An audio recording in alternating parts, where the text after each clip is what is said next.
afternoon, everyone. I'm Assistant Secretary Janji Gonzalez sa Office of the Presidential Assistant for the Visayas. I would like to thank Presidential Assistant for the Visayas, Secretary Michael Lloyd Dino, for supporting this program, and our gratitude to Senator Bongo, who has been extending his support to the 3 regions of the Visayas and Central Visayas. And thank you also to Tatay Digong, daghan kaayong salamat, Mayor President. Today's episode is in celebration of the MSME's Week, which Magstorya Ta and your host, Assistant Secretary Janji Gonzalez, is commemorating with the Department of Trade and Industry. An apt theme for this episode is MSME's Business Recovery, Resilience, Resurgence. Business continuity planning is crucial in times of uncertainty and challenges, such as what we are experiencing now. It is reassuring for entrepreneurs, especially those managing micro businesses, to know that the local government supports them and have drafted programs and strategies to keep business moving. In celebration of the MSME Week, we have invited the provincial government leaders in Central Visayas. It is an honor to have Governor Gwendolyn Garcia of Cebu, Governor Arthur Yap of Bohol, Governor Roel Degamo of Negros Oriental, and Governor Zaldi Villa of Siquijor with us to discuss their business recovery plans. We also have our homegrown DTI Assistant Secretary Artia Caberte to join me here. May I call on DTI Assistant Secretary Caberte to deliver her opening remarks. Thank you, Asik Jonji. To our distinguished governors, maayong hapon kaninyo ug salamat kaayo for joining us this afternoon. It is our pleasure to join you in this chat show to celebrate the National Micro, Small, and Medium Enterprises Week organized by the Department of Trade and Industry Region 7. We have a moderator from the office, Asik Jonji, from the Office of the Presidential Assistant for Visayas. And we also have a very appropriate theme for today, MSMEs ready to recover. The last few months have been a series of disruptions for business. Everyone agrees that life, as we have shown, it will not be back soon. As we've known, it will not be back soon. The prospects of the virus lingering at least until the vaccine is found and made available on a global scale will transform the way people live and the way business operate. The first quarters of 2020 was not a good start, definitely. We started off with a high 6.7% ang atong GDP for the last quarter of 2019. Karon ang atong GDP, very sadly, is at negative 0.2%. And our unemployment rate from 18% down to an average of 5%. Ang atong unemployment rate is now 18% from an average of 5% in the past. In the months ahead, entrepreneurs are expecting many changes to occur, particularly in the way government would address their problems. Recently, the Department of Trade and Industry Region 7 has been collaborating with the local chief executives, especially ang atong mga gobernador sa kalain-laing mga probinsya, aron mapaspas ang atong pagtabang sa atong mga gagmay kaayo nga mga negosyante nga naapektahan sa atong pandemic. This afternoon is the best time for our provincial governors to share their best practices on moving forward from this pandemic. Maayong hapon ug welcome to this event. Thank you, Asek Caberte. Before we start our discussion, may I request a brief greeting from our special guests. Let's start with Cebu, Bohol, Negros Oriental, and on to Siquijor. So let's start with Governor Gwen Garcia. Mayang hapon, kanimo, Gob.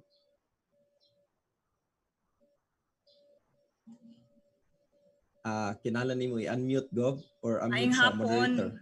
Mayang hapon, Asek Jonji. Mayang hapon sa atong DTI Region 7 RD, Asek Caberte, and of course, sa akong suod nga higala ang COVID-free nga gobernador sa COVID-free nga probinsya sa Siquijor. Maayong hapon kanimo, Governor Zaldi Villa. I hope the other two governors will follow us, will appear soon.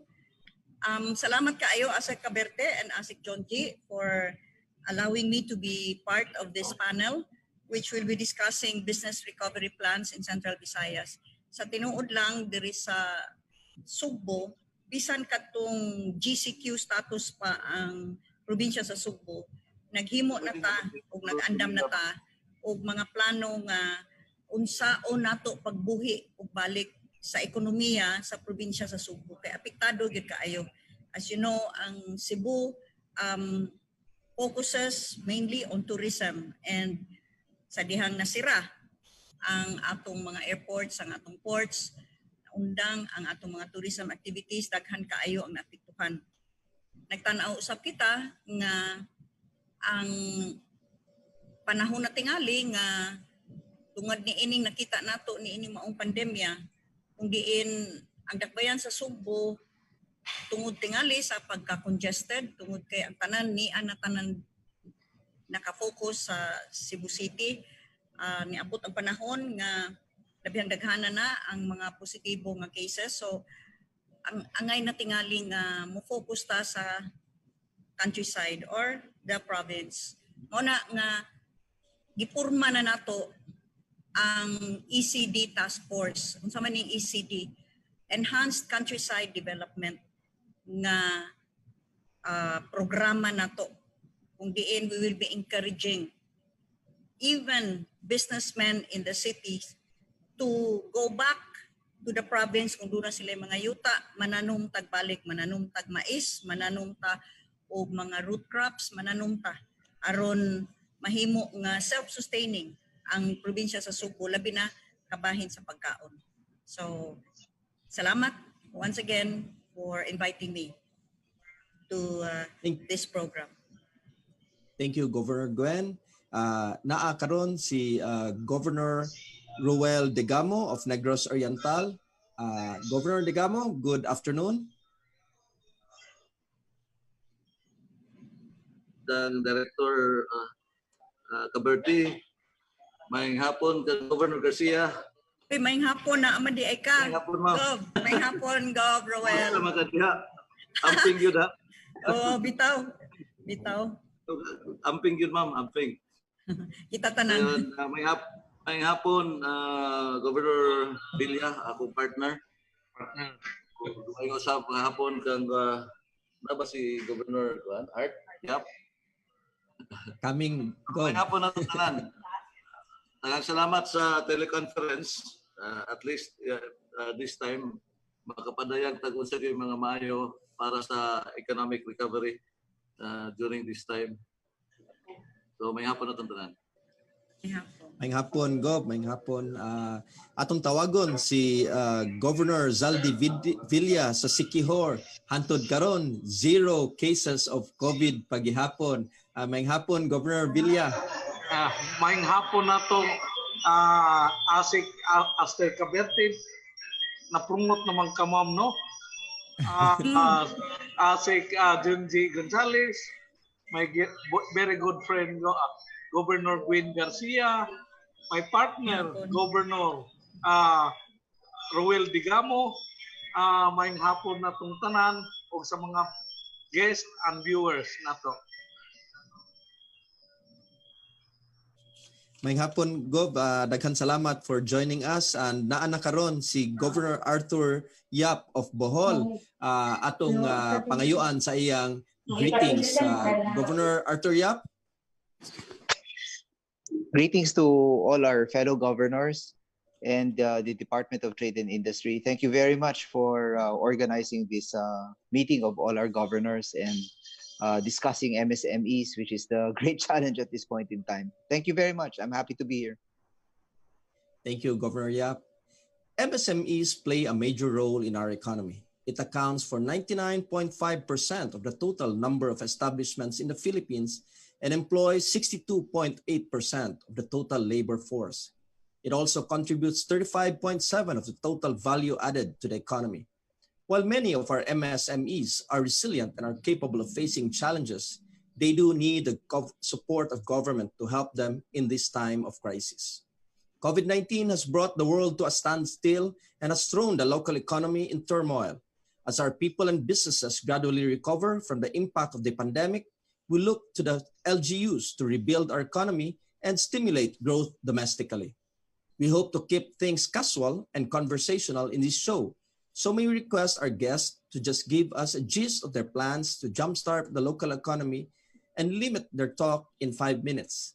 And let's start with governors from Cebu, followed by Bohol, Negros Oriental, and Siquijor. Go ahead, Governor Gwen. Yeah, I think I already initially gave my short summary of what we're doing here in Cebu. And ibalik na ko, turismo man yun. Sa kadaghanan sa atong mga lungsod, turismo ang key economic driver which supports several MSMEs, no? Especially the micro enterprises. And so in the past pila ka adlaw karon nga nilabay nagkuyog nami with DTI ASEC Aperte with the piece. O na adto gyud nato ang mga lungsod nga naka-focus on tourism. I think ASEC Aperte got a very good idea on how we can be helping especially our micro enterprises, even in the preparation of souvenir items, preparation of some of these refillable tumblers that we will be requiring our guests. Mao ni ang atong gitan-aw karon. There's a very good program that has been started in the 3rd district in coordination again with the DTI, kung diin gi-encourage ang mga gagmay nga mga magpatigayon nga mo submit o proposal o tabangan, whether in cash or in kind, to a certain extent, aron sila makasugod sa ilang mga negosyo. Nagsugod na sa 3rd district. I hope to partner with the DTI so that this can be also adopted in the other 6 districts of the province of Cebu. So mao na ang akong ikasulti una as far as especially micro enterprises are concerned. Daghan salamat, Governor Garcia. Now, may we hear from Governor Artia of Bohol. Governor? Yes, thank you. Just like what Governor Gwen said, if Cebu is very dependent on tourism, then much more so Bohol. Because unlike Cebu that has other industries that it can rely on, Bohol is just agriculture and tourism. And that's why for us, the important thing is to really find a medical protocol that will allow us to accept arrivals again from different parts of the country or locally. That's why we are also interested in the plan of the Department of Tourism to put up travel bubbles and travel corridors where we can explore bilateral arrangements in arrivals. I'm sorry if I'm a bit frenzied in this presentation, in this meeting, because we just finished receiving our first containerized PCR lab in Bohol. And it is the first of 2, possibly 3, that we are going to establish here in Bohol so that we can cater to our 7 major gateways. So aside from that, as we're working on those medical protocols, so the PCR laboratory, our contact tracing, which is going to follow next, what is critical while we're working on that is that the MSMEs don't lose track. They must continue working. And this is where I think there has to be a symbiotic partnership between the national and the local agencies. Because right now, if we expect that business is going to come back in the next few months, then we are all wrong. That's not how it's going to happen. One of the first things that I have been fighting for in the League of Governors, and I would like to thank the League of Governors for supporting the move, is to really petition the national government and the central bank in terms of payments. Right now, there are many people in Bohol who took out loans to put up hostels, to put up small hotels, to invest in the transport sector, to invest in restaurants. And right now, under the We Heal as One Act, we gave people a few months grace period not to pay their loans, expecting that on the third or the fourth month, these businessmen and entrepreneurs will be able to pay their loans. Now, that's not going to happen. And that's why we're asking for a strong message, strong support from the Bangko Sentral of the Philippines to allow our small entrepreneurs in our region, here in Bohol, at least give them a runway. And the runway I was asking for is at least 1 year.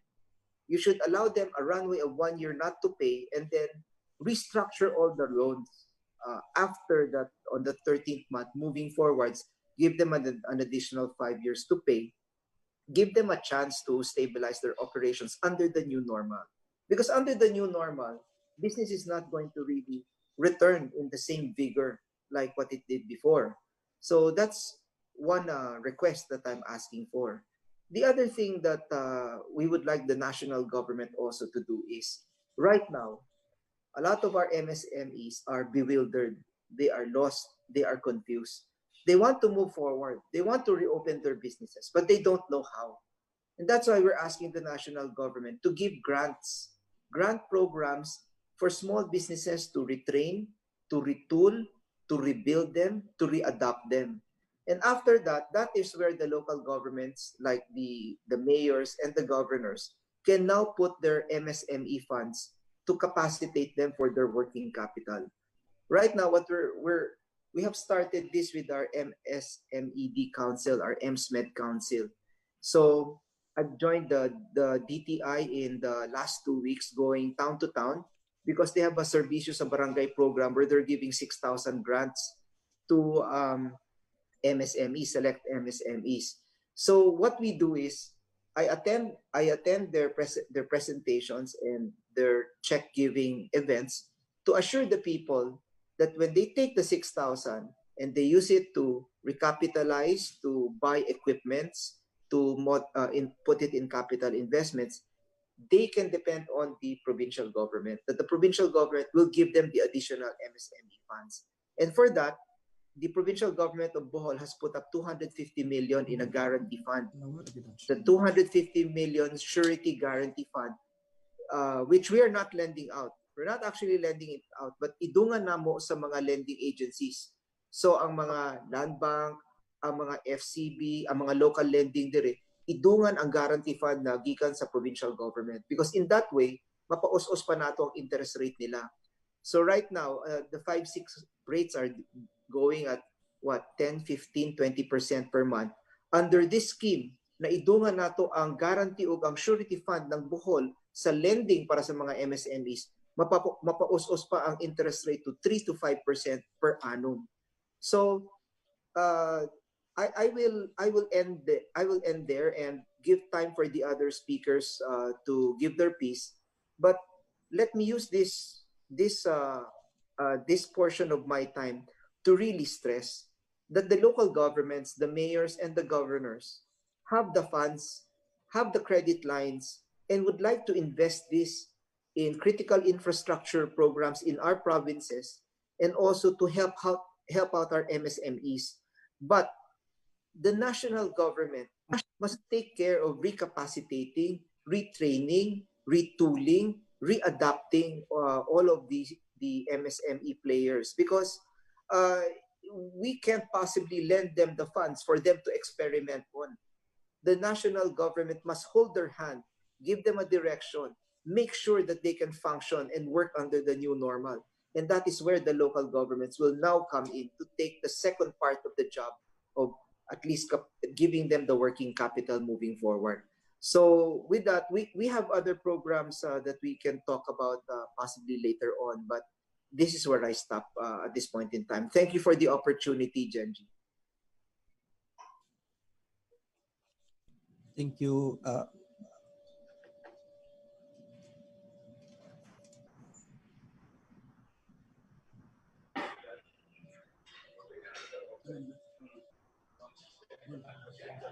Pwede kumawat. I thank you very much, Governor Yap. Ari nasadta ni Governor Roel Degamo for your part. Gov. Yeah, salamat Asik Junji on our part in the part of Negros Oriental on the recovery program of our damaged economy brought about by this pandemic. I go for the practical approach. I coordinated with DTI, provincial office, and then I also link up the NOPSI, the Negros Oriental Chamber of Commerce and Industry, so that we can plan out on how we can enhance the MSME of Negros Oriental. So immediately their suggestions, and it was being accepted that we are going to enhance MSMEs by reconstituting the MSM Med Council. Yeah, and then we in the provincial government of Negros Oriental, because of our focus on katong akong giingon sa una pa sa meeting na to with governors that kung di pa nato makita ang vaccine o ang tambal para i-fight nato sa COVID-19, akong giingon din sa mga katawhan, ours is to survive. And the only way to survive is to have sufficient food. And so the main focus of Negros Oriental, nag-start nami on how to increase the production of food like rice, corn, and others. And I'm happy to inform everyone that in Negros Oriental, tungod siguro sa dako sa atong farmland, and then tungod sa kakugi usab sa mga farmers, taran sa mga local government units, so medyo nitaas ang ato ang production. So ang ato na lang yung umuuli ni unsa ano yan na buhaton para mapabalik na to ang turismo sa ato ang probinsya, because ang sa gikingon po ni Governor Yap, ang sa probinsya sa Negros Oriental, agriculture and tourism also. So kinahanglan po nato pag-agad ang turismo sa Negros Oriental, even up to local lang tourism up to as of this time.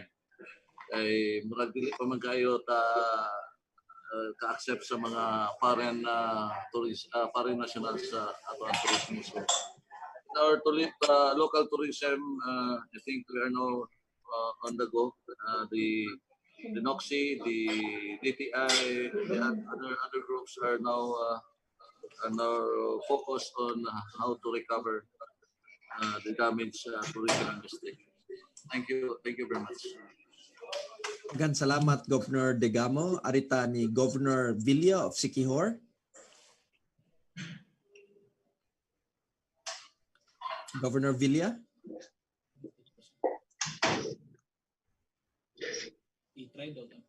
Governor Villa. Afternoon, everyone. I forgot to acknowledge Governor Artia. Maayong hapon, the uncle of my daughter-in-law. Yes, maayong hapon. So, let me allow me to present a bit of our past so that we can picture out our fully comprehend on how the province of Siquijor started its flight and came about to the present success. Is it okay? Is it Go okay, ahead. Junji? I will. Go ahead, Gov. Yeah. In the past years, the major source of livelihood of our paisanong Siquijornon depends basically on marginal fishing and small-scale farming or backyard gardening. Due to the scarcity of water supply in those times, the production of the agriculture goods were limited. The family merger income can hardly support our sustain the day-to-day existence. Medyo lisod-lisod yun ang kahintang sa atong mga kababayang Siquijornon niadtong panahon na. As a result, and by way of reference, our comparison, our basic data shows that the poverty incidence before in our province was 49.7%.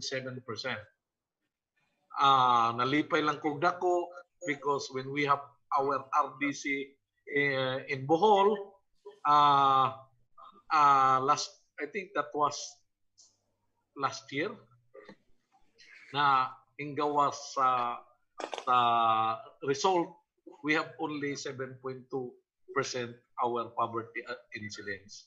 So dako kay nako untang kalipay, pero karon nga na lockdown ta karong panahona, ang ato ang problema ang pangkabuhayan sa mga katawhan. But honestly speaking, ang nakita nako ang sa mga katawhan diri sa Siquijor karong panahona, wa man gyud pod ingon nga galisod pag-ayo, because with our assistance from our provincial government, ang mga tao hinbalik ngadto sa fishing and agriculture. Although we lack water supply for our agriculture, but gi-implement ko nako ang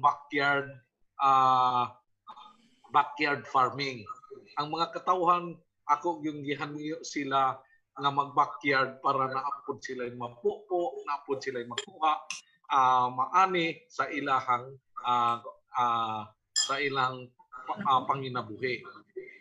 So munay ang akong kuan nga right now,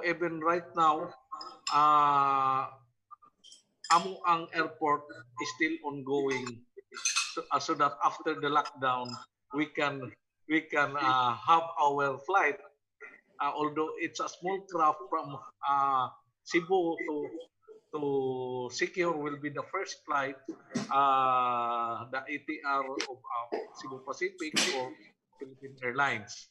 So with regards to our province, it's purely tourism gyud. Gi-convert nako into tourism ang probinsya sa Siquijor, just like Cebu and Bohol. Kay wa man mi lain, wa man mi dakong area for agriculture, wa pud mi dakong kuan. But tungod sa akong paningkamot, ang amo ang turismo hinglambo, and in fact we still have almost 200 tourists still in the province, because they don't want to go home because they are more safe here in Siquijor. So dako kay nako kalipay, even the last nga amo yung gipapauli og pugos nga gikuha og chartered flight from Russia, nasuko gid kay nako tong Russian tourist nga nganong paulion man gyud siya nga he is more safe here in Siquijor. So mura na akong ikakuan nga if our lockdown will be open again, our province will be open again, mabalik yun ang amo ang turismo dayon, because of our hospitality here in Siquijor and our very good area. Even you can assert that Asik Junji, no, you were here. Our province is a very good, a very nice province now than before. Thank you. Thank you, Governor Villa. And Governor, si Governor Degamo ni hangyo nga mo excuse siya kay naa siya gipahigayon nga motorcade, no? So sa Summit. Gov. So unsa man imo naming diyaan, Gov? Maybe excuse Asek. Sige, Gov. We are having our motorcade right now for the start of the MSME Summit. Okay, Gov. Sige, Gov. Thank you very much. Do you want to say Governors. something or Yeah, thank you very much, Governor Gwen, Thank you. Governor Art, and Governor Partner Villa. Daghang kay salamat. May I just say something first before Governor Degamo goes? Maybe Go this ahead, is the Gov. Good. Thank you. This is the best time nga magkasabot ang upat ka gobernador kay for the three provinces MGCQ naman ta puros unya low risk pa gyud ang Sikihor. Nya turismo man gyud ang ato nga kanang dependihan no sa kadaghanan sa atong mga constituents. Karon mo open na turismo diri sa province, but is it possible that we can all work together, kitang mga governors lang sa Central Visayas, on the possibility of inter-province tourism? I'm okay for that, ma'am. I've been suggesting that last meeting, bisa sa local tourism lang, diri lang sa Central Visayas, isa. So whatever be your plans and the plans of other governors like Governor Yap and Governor Villa, basta okay lang ang katawan sa probinsya nato, okay lang yun ko. Thank you, Gov. Zaldi.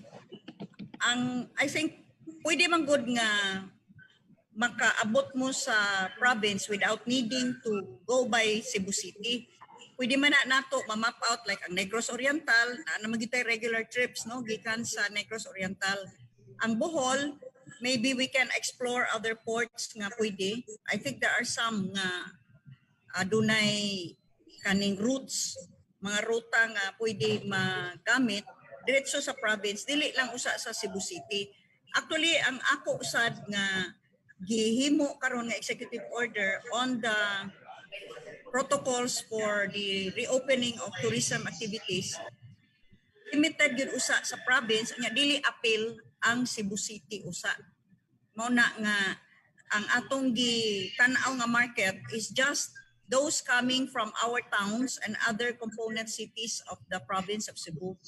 So if we could get together probably para ato ni ma-discuss o unsaon ni nato nga maka pa-open ta o inter-province nga kuana kanang exchange ba for tourism? Ma'am, may I suggest that mag-meeting tag-usog? Yes. Kitang upat. Dayon, we will formulate protocols na common to Yes. the four provinces. Para dili maglisod ang mga tao nga moadto sa Cebu, Cebu province, not Cebu City ha. Cebu province. Cebu province. Cebu province ha? And Sikihor. And Bohol. Wala ba kayo labot Cebu City? It's a no-no for Cebu City pag yun, ma'am. Wala kayo labot Cebu City ha? Naibog ko kang Governor Yap o sa inyong diha nga, for example, sa Bohol. Ang tanan magod under sa province, ang diri sa amo, di man, so dili necessarily ang among policy sa province, so doon sa Cebu City. But we can talk together. Can we meet in person siguro? Ako ba'y palagahon ninyo sa inyong province or kitay mag-meeting diri sa Cebu province? Kay mas sayon manggod kay sa ingon ani nga kanang Zoom. Palayo to the Cebu City, ma'am. Ari lang ta Sikihor, partner. Partner lang ta Sikihor. Ari ta Sikihor kay zero COVID. Sige, Sikihor ta. Ana ami Governor Villa, willing yes, give me yes, one ha kung tugtan mi. Oo, sigurado. Oo. Okay kay ko. Okay ko kung kanus unsay ato masabutan mga governors unsang adlaw kay mubisita na sad ko si sa Governor Villa may atong Sikihor. papanon, ma'am. Pasito na itong schedule. Yes, mas schedule na lang ta. Ari ta sa Sikihor. Kay zero COVID man mi. Nya dawaton mi Partner, ikaw rin schedule. dawaton mi mo diha gob. Ay sigurado. Go. Pagpa-PCR lang mi daan gob, ha? Pagdamig medical certificate gob. Sus nindot kayo ni imong ikaw rin mo schedule, Gob. Yes, Gob yes. makuwat ni. Dili, kamulay mo schedule. Anytime ko diri sa secure. Na-lockdown mo gyud ko diri sa secure. Wa mo gyud ko'y biyahe. In fact, our congressman, my only son, naapod sa Cebu na lockdown. So nara pirmi sa balay. Pero naapay biyahe? Gob, naay biyahe. Asa man ni Agi? Naay biyahe ang kuan. Ang light shipping. Diya sa pier. Via Dumaguete. No, Dumaguete. direct Cebu to Larena. Direct to Cebu to Larena. Napoy Dumaguete. Ayaw rin ng Cebu City, Gob. Di lagi sila mo. Di sila mo suot Special Cebu man, City. special. Pwede rasan na to, Gob Gwen. Wahan to sa Ocean Jet nga ikaw lay pasahero. Okay ra. Kaya, pwede yan. Pwede yan. Pwede. Ako ipa-pick up si Governor Yap sa Bohol. Pwede. Protocols ba? Pwede. Governor Gwen, atong storyaan si Ocean Jet. Dali raman siguro na mastoryaan, Gob, si Ocean Jet. Yeah, he is my Yes. classmate. Patabang tani mo ha, Asek. He's my Sige. classmate. So atong iset by next week ka ha? Okay ta? Pwede. Ang may set sa final schedule. Sige. Gob, kuan, mag-agad na lang ta ni Gob Saldi. Unsay sakto nga okay Ako nimo. mag-agan ko ninyo og unsay schedule ninyo. Anyway, I'm always here in secure. Sige. Gob Yap. Very unsay bold mayo? move ni Governor Gwen, no? Nindot kay ning plano ni Governor Gwen to really jumpstart the economy. Mao man ta to akong first question ipangunta na, how would you plan to bring back tourists? But the governor of Cebu has already came out with a suggestion of an inter-province tourism, and I think that is the answer that we are all hearing now. So before mo adto si Governor Degamo, pwede bang hangyoon sa nga mag-picture taking ko, no? Kitang tanan nya smile tanan, no? We ask everyone kay ingon sila nga mag-picture taking ko na ta. Okay? So Asik Jonji, yes, Asek, Aster. to put on their videos. Kay Blanco, Blanco. Put on their videos. Okay, please put on all your videos. Nya mag-picture ta with the governors. This is a milestone, very exciting times. COVID man, pero we are all trying to get back on our feet, and all the governors are now trying to push for the inter-province tourism, a very big milestone for Central Visayas. So, okay. Nag-picture na mo? Okay. Sige. Murag okay na siguro, Governor Degamo. Thank you very much, and we will excuse you. So we will go now to our Q&A. May Balik na sa just Q&A. usa mo lang ko si Gob Degamo. Si Gob Gob Yap. Degamo? Yeah. Gob Degamo. We would like you to kuan kanang If we Governor can agree Degamo. na lang usa kay Asek Jonji, Gob Yap Yes, suggested nga August 12. I'm fine with August 12 nga mag-meeting Okay. ta ngadto sa Okay. para we can set Okay. it. Gob Yap Okay. suggested August 12. I'm fine with August 12. Okay, Okay. ka si Gob Degamo? Ning excuse na gyud si Governor Degamo, Gov Gwen. So sige, ako lang sad siyang soryaan, Gov Gwen. I-relay nako ang information. Okay, so tentatively August 12. Tentatively August 12. Yes. August 12. Sa- Okay, so let's proceed. Atong padayunon atong Q&A, and we would like the governors to answer the question. Mag-una gihapon si Governor Gwen, then Governor Yap, and then Governor Villa, no? According to the Philippine Statistics Authority, the agriculture sector accounts for only 5.0% of the region's total output. Mao sa giingon ni Neda R.D. Carion. Our experience during this pandemic underscores the importance of agriculture to ensure food security.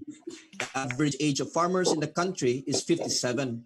However, younger Filipinos can be enticed to go into farming if they see that it has become profitable and treated as a business. Do you have or will you come up with programs that will encourage more young Filipinos to consider farming as a business venture? Governor Gwen? Yes, in fact, going back to agriculture is part of our ECB platform. No, we have had several meetings already with Land Bank, 3 government banks, Philippine Veterans Bank and DBP. We are asking them to put together a fund in order to help those that may want to go back to the province. As I said, ang atong mga chambers of commerce, I have already challenged them because kani sila naamni sila mga yuta ngadto sa atong mga kalungsuran. Karon ato na gani karon gi-inventaryo ang tanan mga idle lots kay padadaan na natong sulat ang mga tag-iya niini, reminding them na that is subject to tax or kung dili na nila i-cultivate. So ato pod sama ni Governor Saldi atong gi-encourage ang backyard farming. It is a competition, in fact, gitawag na nato og sugbusog. Kung diin ang mga households are encouraged to plant vegetables sa backyard nila o kung wala sila backyard in containerized gardening. Ang ato gyud tumong karon dinhi sa province of Cebu naatay more than 14 or 15 ka feed mills nga ang main component is corn, but we are only serving 1% of the total corn requirement of these feed mills. So we will be focusing on the cultivation of corn as a crop that has a sure market. Ikaduha, sugarcane is not doing well anymore, and daghan nga mga sugarcane fields there is northern side of Cebu, that's Medellin, Bogok, San Remigio area. We are now looking at convincing our sugarcane farmers to convert to corn. Kay mo na ang pinaka-ideal, no? Easily convertible, flat land ang kani atong mga sugarcane plantations. So we also have to consider dili lang kaning mga batanon, daghan tag mga OFWs nga nanguli kay wa nay mga trabaho sa gawas. So we will need to give them that opportunity how to earn samtang nahibalik na sila dinhi sa atong probinsya. So focus gyud tinuoray agriculture karon. We are hoping to be able to put up a 20 billion fund to help our farmers and farmers to be through the conglomeration of these three government banks, Land Bank, DBP, ug ang kaning Philippine Veterans Bank. We have already submitted the entire proposal to the banks. We will soon be meeting again with them. Thank you, Governor Gwen. Arita ni Governor Yap. Yes. Right now, the statistics of NEDA are correct. Like, for example, in Bohol, we have a majority of our population still agricultural based, but it only comprises 5% of Bohol's gross income accounts. So we'd like to focus right now on food because even if we're a major rice supplier in Central Visayas, we still need to increase our output. We have simplified our program. No? For rice, the simple program is to move all irrigated areas to hybrid seeds and to move all other rice lands into certified inbred seeds. And then for corn, we've managed to do a partnership link up with the private sector producer. As people know, in Central Visayas, Bohol is self-sufficient when it comes to poultry and hog products. But the problem with Bohol right now is even if we're self-sufficient, we are importing our feeds. I was shocked to find out when I became governor that the corn sector of Bohol is only 1% of our provincial accounts. So we're increasing that. So the standing order right now is 10,000 hectares of rice lands into higher productivity because 20,000 hectares are being handled by the Department of Agriculture. For corn, 20,000 hectares. For root crops, also as part of food security and feeds, I'm asking them to identify 5,000 hectares. I've not asked them to do any program for hogs and poultry anymore because the most important component right now is to support them through feeds. So that's sa lagutmon o sa mais, no? Those two sectors. Then of course, the reality of our fishery situation here in Bohol is we export all our fish into Cebu and it gets re-exported back to Bohol. We buy our own fish from consolidators coming from Cebu. I have been asked to sign an executive order to ban selling fish to Bohol, to Cebu. But I have been explaining to people that anytime we put blockages in trade, that's going to increase the cost and that's going to be dangerous for the region. What we want to do for Region 7 is to make sure the flow of goods and food and people are always continuous. So I explained to people that if Cebu is willing to buy at a higher price per kilo, we cannot stop Cebu from buying fish from Bohol at a higher price. So right now, it's either we compete in the price or we try to invest in fishery products like bangus and tilapia in such a scale that it can be the food security crop for fishery and allow our more high-value fish, mga pugapo nato, ato mga lambay, ato mga alimango, kung unsa-unsa pang mga sea products nato na high value, pwede nato ibaligya sa for example like Cebu who is willing to buy our products at a higher price, pasagdan natong ibaligya dito sa Cebu. But here in Bohol, kinahanglan natay kaugalingong mga food security staples. Mao nga ang rice, corn, lagutmon, ang ug sa fishery, we talk about tilapia and bangus as the main staple for our fishery products. We will be focusing on that. So there's a big push right now for agriculture, and we are positioning ourselves. The provincial government is positioning ourselves in the preparation, farm preparation and mechanization. Because land bank, as Governor Gwen said, the government banks can lend for the input support, whether it is for seeds, it is for fertilizers. Land bank, DBP, other lending institutions can lend that. But in the preparation stage and developing water resources, that is where the province of Bohol is now very active. And then finally, we're also looking at assisting the farmers package these products. We have been studying the provincial income account, and we realized that the gross value of agriculture that Bohol is earning is very much lower. Like for example, the gross value of agriculture for crops that Bohol is earning is just 5%, whereas the regional gross value of agriculture is at 15%.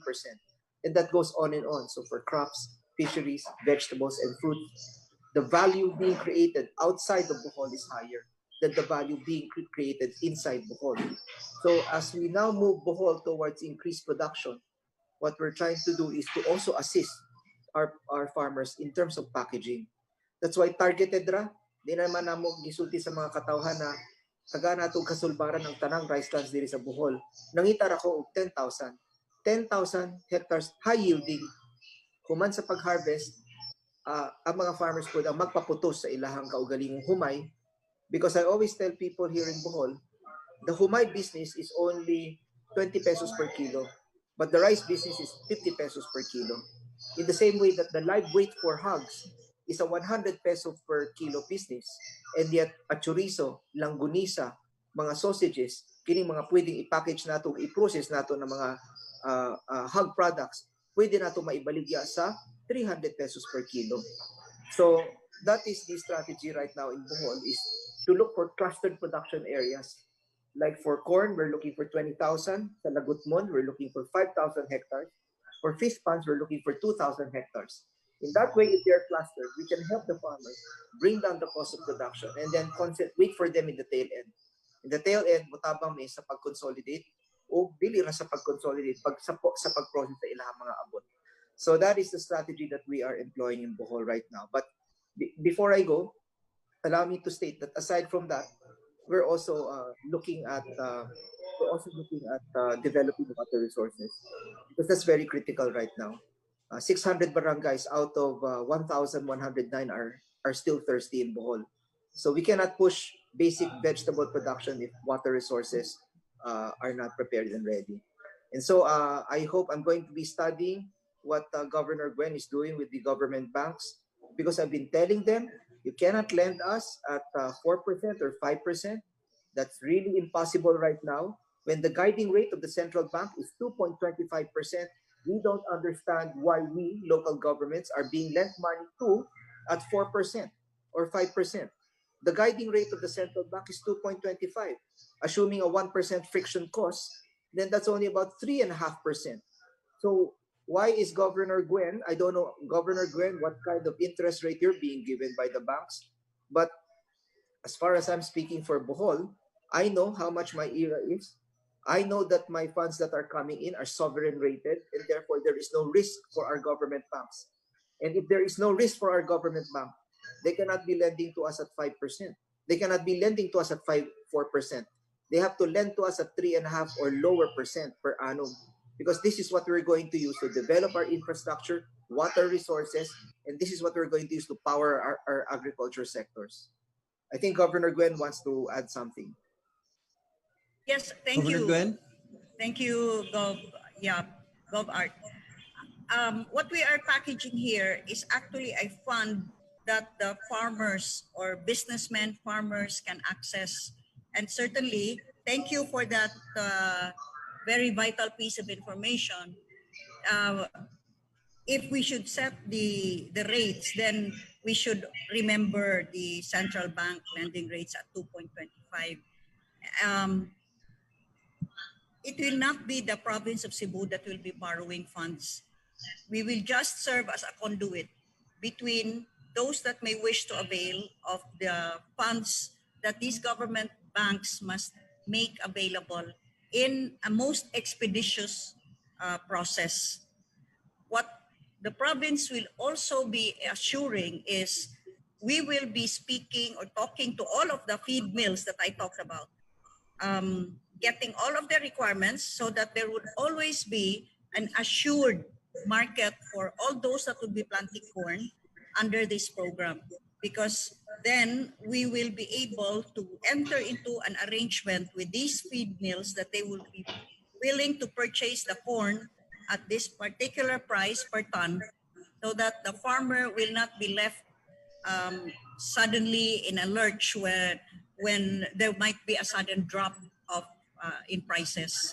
So more or less we're coming in here as an intervener that would assure both the government or the government banks as well as the private sector that the province of Cebu will see to it that everything goes as orderly and as profitably on both sides as possible.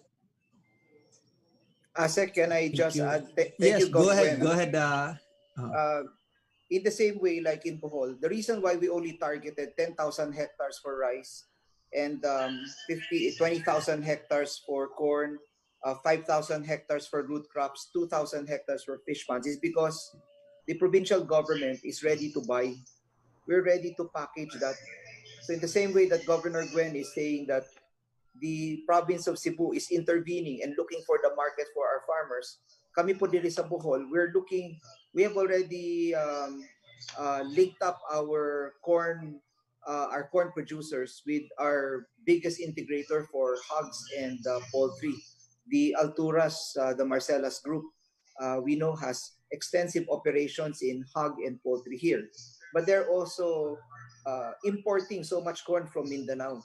So right now, with only 1% of our economy in corn, what we're doing is we're consolidating all of our corn farmers right now to supply to them at a guaranteed price. For rice, it's the provincial government. The buying price of NFA is 19 pesos. We're giving a +1 to make sure that if there are those who cannot sell, we will buy them at 1 peso higher than the buying price of the National Food Authority. But if the price asset goes higher, why problema? Pwede naman nila ibaligya sa merkado. Pero in times when it will collapse, those who are part of our program, the Advanced Rice Technology Program sa Bohol, ang ART program namo, if kung appeal ka, kuyog ka sa programa, then na kay merkado, we're going to buy that for you. Even for fishery products, that also has a component. But my only request is, I hope, considering that we have the Department of Trade with us here as well, and I got a text message from Sec Mon Lopez the other night saying that the Governor's League's proposal to at least give a lot of financial support from the government banks is at least gaining traction. Because if the national government agencies and the government banks can just work with the provincial governments, the provincial governments are the aggregators. We are the ones who can make it happen. We can cluster the production, our own, together with the mayors, to what the market needs. But we need that financial support from them. So I hope that the entire experience of COVID is not the national government giving non-stop dole-outs, but instead capitalizing what's happening with COVID right now together with the local governments to at least help. The local governments are here willing to help and consolidate the production and to assist in the production.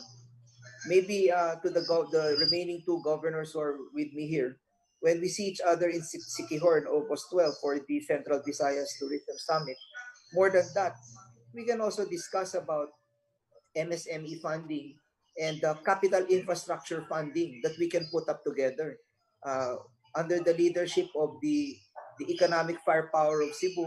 We can all just come together and set up a development fund for Central Visayas. Yeah. Di ba mas maayo na tayo centralized fund para sa Central Visayas, no? Very good. So, yeah, that's something that we can discuss. Asek? Thank you, Governor Yap.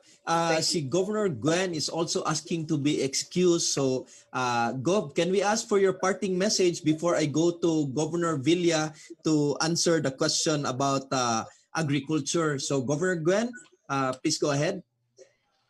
Usbo na ko ang akong dako kaing pasalamat nga nahalakip ako ni ining atong panel discussion karon labi na kay gibingaw na kay ko sa atong mga kauban nga gobernador sa Central Visayas ug nakita na sad nako balik si Governor Saldi, si Governor Art, kanina si Governor Roel, and we should have more of this pero mas nindot gyud ng person to person, face to face. Kay kani magsige tag Zoom basig ma-zombie unya pa. Bitaw. Salamat kaayo Asek Aberte, Asek John G. And yes, let's work together to make Central Visayas the hands down acknowledged megastar of the entire country, the Philippines. Gob, tinuod na Central Visayas to be the megastar, pero hopefully, Gob, we can expand it to the entire Visayas kasi Sec Mike is looking at the entire Visayas, good Gob, and Central Visayas can be the economic and driver of all these things. And ato lang yung apilon si Eastern Visayas ug Western Visayas pohon after our meeting sa Central Visayas Tourism Summit dito sa August 12. So daghan salamat Governor Gwen. Salamat arita ni Governor Villa sa Siquijor, your plans sa agriculture in these times of pandemic. Actually, amo ang for Siquijor, we already know that in the past farming was one of the major sources of livelihood of the Siquijor noon. However, due to the scarcity of water supply during those times, agricultural production was so limited. When I started my first term in 2013, we addressed this water problem by prioritizing the development of water facilities in our list.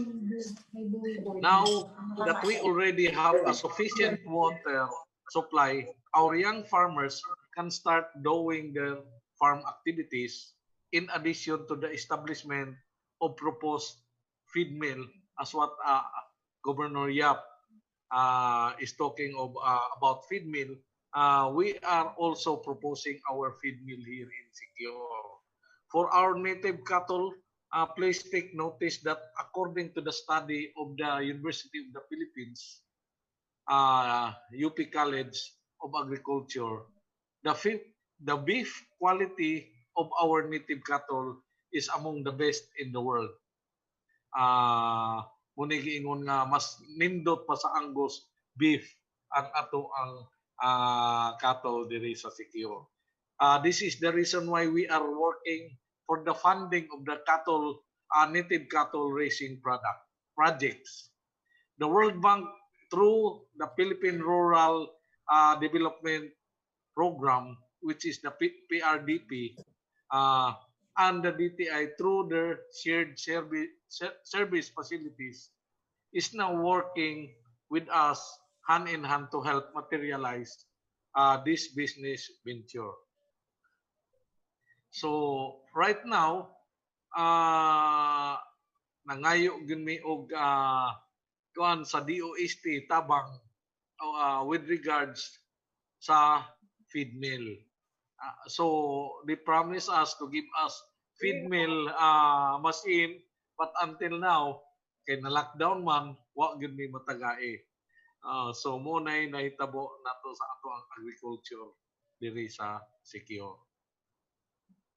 Gov, daghan salamat. Gov, exciting kayo na paminahon, Gov, kanang imong ingon nga native cattle and even better than the Angus beef of the other countries, no? So that's something we would want to look forward to, and hopefully DOST can support the feed mill and our office, Gov, the Office of the Secretary, Office of Presidential Assistant for the Visayas, and of course DTI will be very willing to help you, Gov, grow that native cattle industry.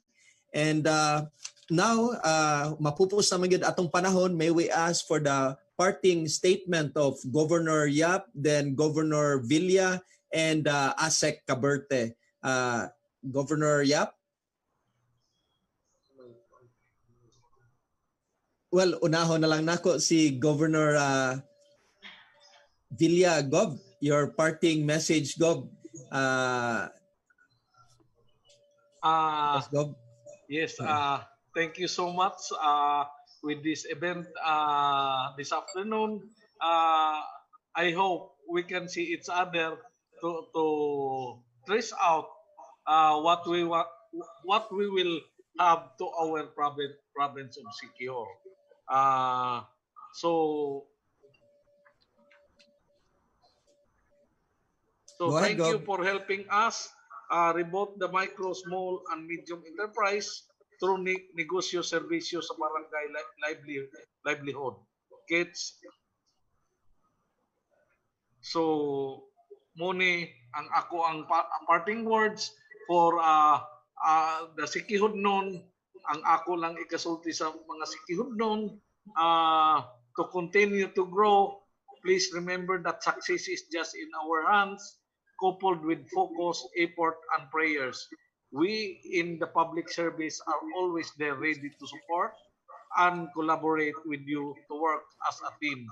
All we need is mutual support, cooperation, and coordination. Thank you, and God bless us. Thank you very much, Governor Villa. Let's go and hear the parting message of Governor Artia of Bohol.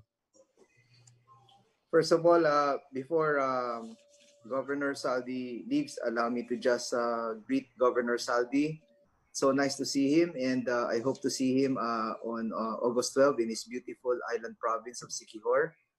It's actually very exciting to be seeing the two other governors, including Governor Saldi in Siquijor. I think moving towards that, maybe what I can suggest is that the Department of Trade can also help prepare the agenda for that one, and together with the Department of Tourism, so that when we go there, maybe basically even the NEDA, no, if there are things that we can discuss together, I think it could be a very good summit conference of the four Central Visayas governor. But we don't want it to go to waste. We should not only talk about tourism, but we can talk about other topics as well. So I'd like to thank the DTI, to ASEC Aster. Way pabor-pabor ni. Of course, Ma'am Aster is from my district. I claim her. She's from my district, from Sevilla. And the provincial director is also from my district. So I want to claim that too, from Valencia. So I'm very happy with their performance here in the province of Bohol. I want to congratulate the Department of Trade and Industry for what they're doing for the negosyo sa barangay program, where they're giving out 6,000 peso grants and assistance. And I just want to say that for the government agencies that are here, please tap the local governments. Please tap the provincial governments especially, because the provincial governments have the capacity to integrate and to consolidate the programs of the national government. And the provincial governments also have their independent credit lines, and they have their guaranteed ERA lines that come in.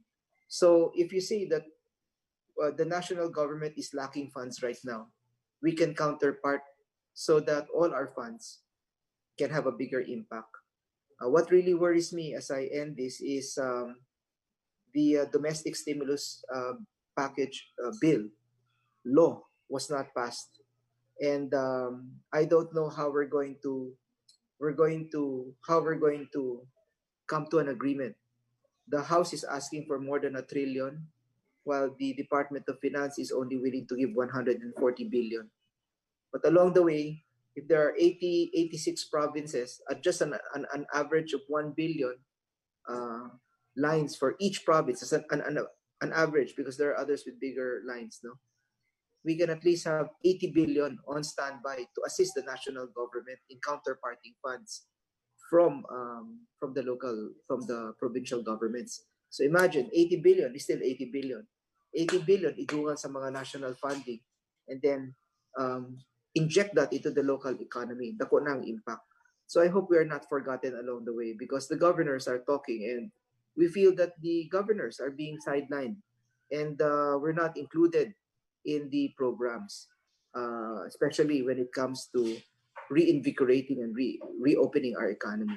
So I hope the national agency partners here can articulate this sentiment, and it makes good sense, because together with all our mayors and what we're willing to counterpart, plus what the mayors are willing to counterpart, it will not just be 80 billion.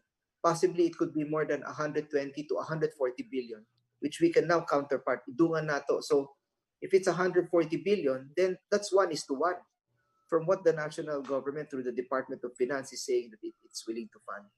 So with that, thank you very much. And with Bohol, you have a provincial government and a province that is always ready to cooperate and counterpart with you, especially for the sake of our MSMEs. Daghang salamat inyong tanan.